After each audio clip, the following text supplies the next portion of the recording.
मैं तीन चीजें बोलना चाहता हूं। पहली चीज बोलने नहीं दे रहे हैं, मोदी जी घबराए हुए हैं। आपने देखा जो ट्रेड डील 4 महीने से रुकी हुई थी 4 महीने से कुछ बदला नहीं। किसी न किसी कारण, जो मैं जानता हूं नरेंद्र मोदी जानते हैं, नरेंद्र मोदी जी ने कल शाम उस डील को साइन कर दिया। नरेंद्र मोदी जी पर प्रेशर है, भयंकर प्रेशर है, और नरेंद्र मोदी जी का जो इमेज का गुब्बारा है, जो हजारों करोड़ रुपए लेकर बनाया गया था, वो फूट सकता है।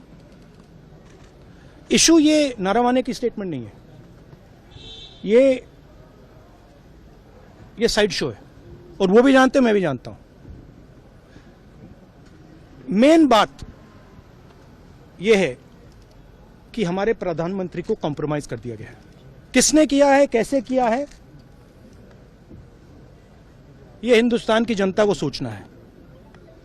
मगर इतिहास में पहली बार हिस्ट्री में एलओपी को प्रेसिडेंशियल एड्रेस में नहीं बोलने दिया। बाहर बोल दीजिए, जो अंदर नहीं कहा दिया जा रहा है, वो तो ऑटोमेटिकली होगा जी। बट ये आप समझिए, और हिंदुस्तान के जो किसान हैं, आप सब समझिए कि इस ट्रेड डील में आपकी मेहनत को, आपके खून पसीने को नरेंद्र मोदी जी ने बेच दिया है। और वो इसलिए बेचा है क्योंकि ये कॉम्प्रोमाइज्ड है। सिर्फ आपको नहीं बेचा है, देश को बेचा है। इसीलिए मुझे वहां नहीं बोलने दे रहे।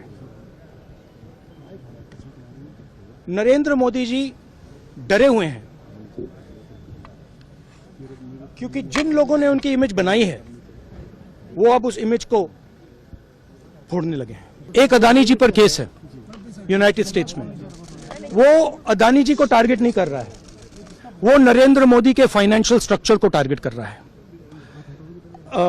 एक वो है। दूसरा है एप्स्टाइन फाइल्स। एप्स्टाइन फाइल्स में अभी और माल है, वो अभी रिलीज नहीं हुआ है। इसीलिए इस दबाव में आकर एप्स्टाइन फाइल्स में जो है, जो पूरा देश जानना चाहता है, मगर अभी अमेरिका ने रिलीज नहीं किया है। और दूसरा जो अदानी जी पर केस है, जो एक्चुअली मोदी जी पर केस है, क्योंकि वो बीजेपी का फाइनेंशियल स्ट्रक्चर है, मोदी जी का फाइनेंशियल स्ट्रक्चर है। तो ये 2 प्रेशर पॉइंट्स हैं। और आप ये बात समझ लो, देश ये समझ ले कि प्रधानमंत्री कॉम्प्रोमाइज्ड है।